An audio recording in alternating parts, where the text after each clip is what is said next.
একটি জঙ্গলে জিবা নামের এক ইতর থাকতো। সে শক্তির নেশায় মত্ত ছিল, খুবই দুষ্ট ও দুষ্কর্মের অভ্যস্ত। তার দৃষ্টিও খারাপ ছিল আর নিয়ত ছিল খারাপ। পথে যেতে আসতে সে মেয়ে পশু পাখিদের নিয়ে অশালীন মন্তব্য করত। এতে সব পশু পাখি তার উপর ভীষণ বিরক্ত ছিল।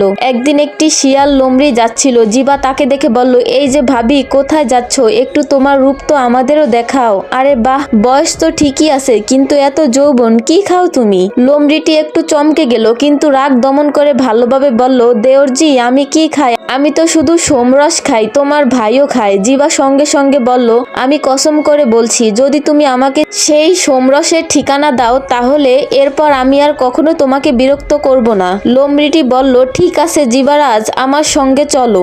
লোমড়িটি তাকে একটি বটগাছের কাছে নিয়ে গেল এবং ইশারা করে বলল, এইখানেই আছে। শিয়াল বলল, দূর হও, আমার তো শুধু ঠিকানাই দরকার ছিল, এবার পুরো সোমরস আমি একাই খাবো। আমি থাকবো, আমি চির যৌবন আর অমর হয়ে যাব।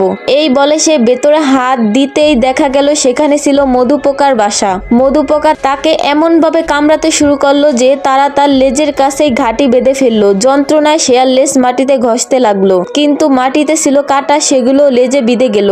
এই দৃশ্যটি দেখে লোমড়িটি মুচকি হাসলো আর বলল, কেন জিবা, সোমরস তো জীবদের জন্য, কুকুরমিদের জন্য নয়। শেষে জিবা কাকুতি মিনতি করে বলল, আজ আমাকে ক্ষমা করে দাও। বন্ধুরা, এই গল্পের শিক্ষা হলো, কখনো কাউকে দুর্বল মনে করো না, কখনো কোনো মা বোনের দিকে কটূক্তি করো না। যেদিন বোন মেয়েদের মধ্যে লোমড়ির মতো বুদ্ধিমান কেউ সামনে আসবে, সেদিন তার ফল ভোগ করতে হবে।